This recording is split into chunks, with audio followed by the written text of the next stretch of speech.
My name is Anthony Ioternal. I was a sergeant in the Coast Artillery and the aircraft gun. My battle stations were within Pearl Harbor here at Hospital Point. And we've been trained to come into Pearl in case of emergency. Now this is my good friend Sanders. He came in after I did, and he was a new recruit that came in, and he joined the Army, and so we was trained together. That Sunday morning, to cut it short now, I'll tell you, that Sunday morning when we was walking back from breakfast, carrying our mess gear with us, our nice bacon and eggs and pancakes and whatever, and we thought we heard a funny sound, and the guy who was walking next to me was my corporal, Bertie McCall. He said to me, "Hey Sarge, what's that noise that we hear?" He said, "Sunday morning, usually there wasn't any planes flying around there Sunday morning. It didn't sound like the Navy plane, it didn't sound like the Army plane or whatever, but it sounded a little bit different. It had kind of a sound like this.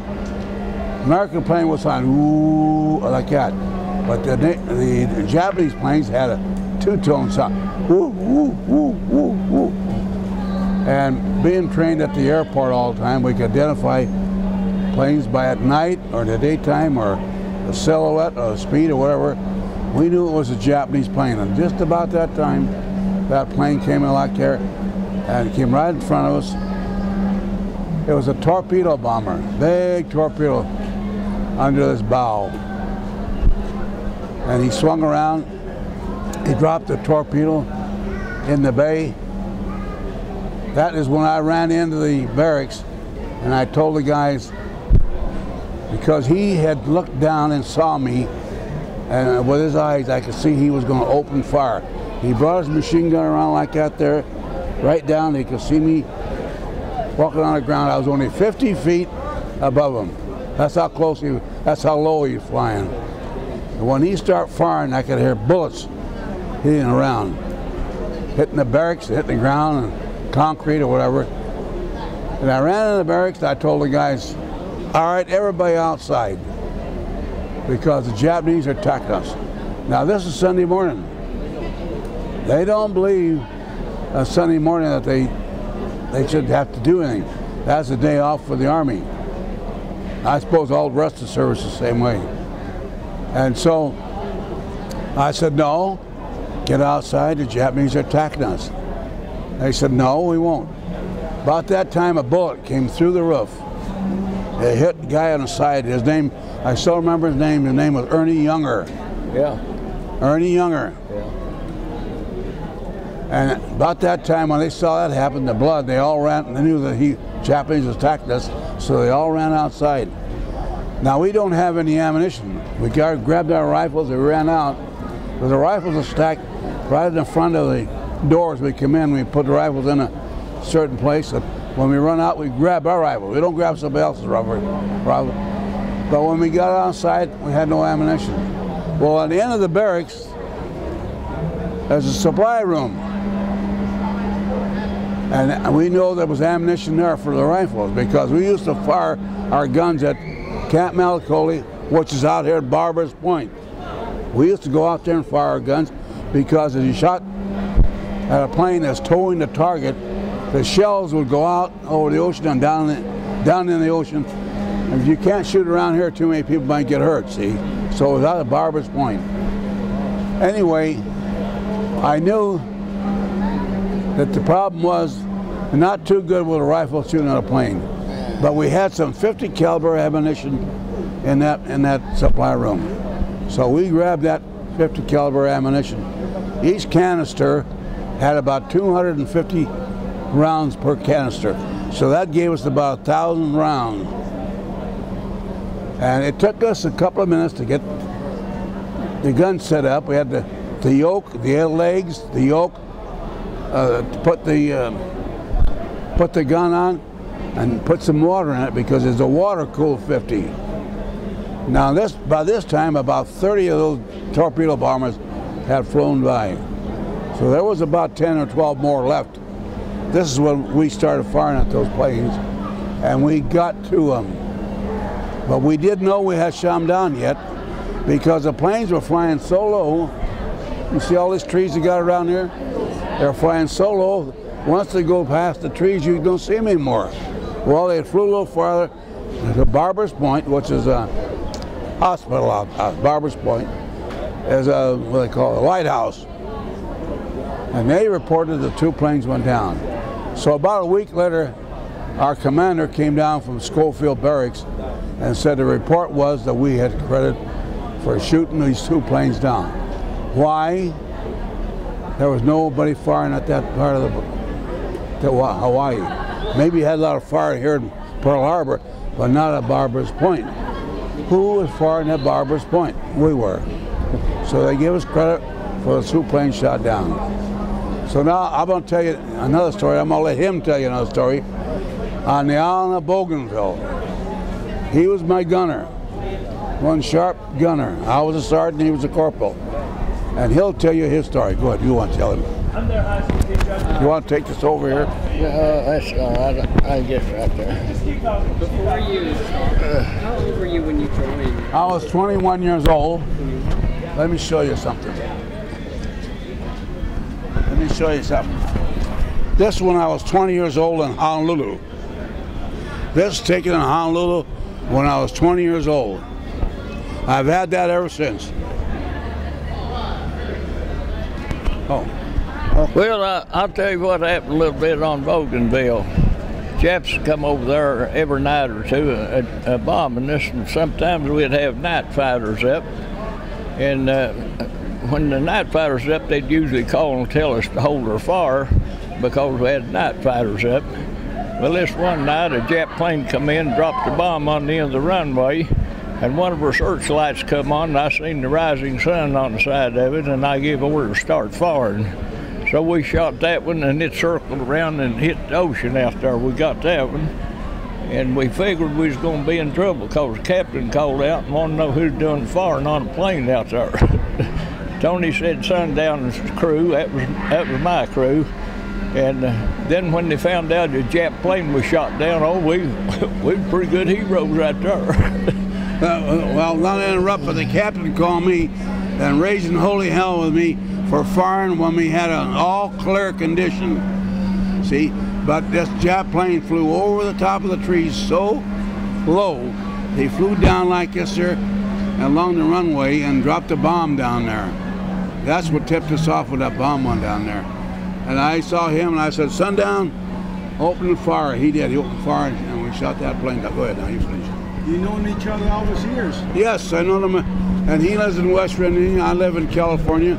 I went back to see him. He says I'm his old sergeant, and he comes out to see me, and I go back to see him. Oh, you're good buddies. So we're good buddies for about 70 years. 70 years. Yeah, the morning he was talking about us getting strafed there in Camp Malakoli, I was driving a truck, and I drove the leave truck, the last one out of Honolulu Saturday night, and I was going to sleep in late the next morning, and the Japanese started bombing, and we had to get out.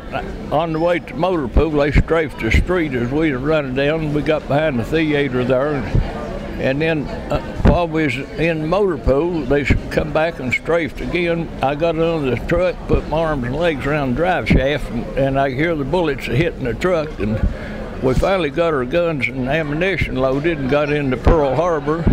When we got there, I had 7 holes shot in my truck, but from then on, it was everyday thing, you know, but I'll let him talk again if he wants to.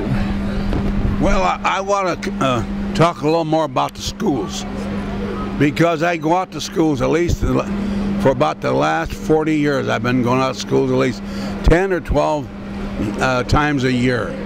Most it's in the history class in the school. But the history books don't tell you the full story of Pearl Harbor. It's been kind of cleared up to where it doesn't embarrass anybody. Lots of times things are made wrong and somebody doesn't like to admit it, so they sort of clear it up a little bit. So when the school teachers tell the kids about it, and I say, no, wait a minute now. I said, that is what they tell you and what you know, but that's not exactly what happened. then I would explain it to them. You understand what I mean? And so by the time I leave there, the school kids and the teachers are giving me a big hug because I gave them definitely another story that they can kind of think about. But anyway, it's wonderful that you kids are doing what you're doing, going out to schools and telling the kids today. Now I live in Long Beach, California, and I go out to Wilson High School, Poly High School, Bellflower High School, and a number of other high schools. And I go at least 10 times a year. About once a month I go out to schools. And so I think that helps for the school kids to know exactly what happened that day, not some story they might see in the movie, or they may hear something that somebody else said that's not correct. We want to make sure things are correct. Okay? Now, I know I don't have much time, but I'll go ahead and let you ask me questions if you want. What ship were you stationed on? So you ought to talk a little bit louder. What ship were you stationed on, sir? Okay. Now everybody thinks we stationed on the ship because we was here in Pearl Harbor. But we was out of Schofield Barracks, was in the Army. The Army had the responsibility of protecting this field, protecting Hickman Field, protecting Wheel Field, you know. And so we was in Pearl lots of times, and everybody thought we was Navy, but we was actually an Army. First out. Okay. Pearl Harbor was our battle station. When we'd go on maneuvers, we'd always come to Pearl Harbor, and we were supposed to be on maneuvers at the time, and General Short over the Army and Admiral Kimball over the Navy, they called the maneuvers off, and we was going to go out Monday. That was a day short, you know. But this was our battle stations when we was on maneuvers. I wish we'd have been there. I got one more story to tell you, and it's kind of funny. I know. Yeah. I got one more story to tell you about this guy. This is kind of funny. This is on the island of Bougainville in the Solomon Islands in the South Pacific. And we had the all clear signal one time, and this Japanese plane came over under the radar, and he was able to shoot it down because we could see the red meatball, the red insignia on the plane. We call it meatball. That's not the proper way, but anyway, he shot it down, but we didn't see it anymore. But it flew out to the sea, and down it went to sea.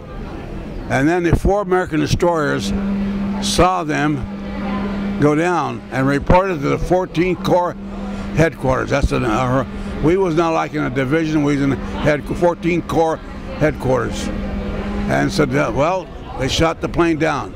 But the captain called me just before that on the telephone and said to me, what the hell are you guys doing out there? We got an all clear signal. We're not supposed to fire. We got our own planes flying around. I said, Captain, that was not one of our planes. It was a Japanese plane flying down the runway. It banked right in front of, we could see the Japanese pilot, co-pilot, tail gunner, and we saw the red meatball on the wings and on the fuselage. So he said, he was kind of mad. He said, I'm going to come out and see you tomorrow morning. I don't like the way you're talking to me. I said, all right, but you want us to do a good job and save somebody's lives out there, so this is what we did. So I'll be out to see you in the morning. What do you think? The next morning, here comes a Jeep through the jungle. This is on Bougainville, really jungle. And I thought it was the captain. When the Jeep pulled up there, it was the 2nd lieutenant. I said, well, where's the captain? He doesn't want to come out and talk to you anymore. I said, why not? He found out that you were right. You did shoot those 2 planes down, that he was wrong. He did not want to admit that he made a mistake because a lot of the officers would like to get a raise from captain to a major to a colonel and lieutenant and general. So they always want to make sure that everything's right. Anyway. The next day, the captain asked me how I know that was a Japanese plane. I said, well, I seen that red insignia on the side of it, and he dropped a bomb. And if it was one of our planes, I think I would have shot him down too, because hell, he was bombing us. That's all I got to say. Thank you. Hey, do you think this will be good for your school? This will Yes, sir. Okay.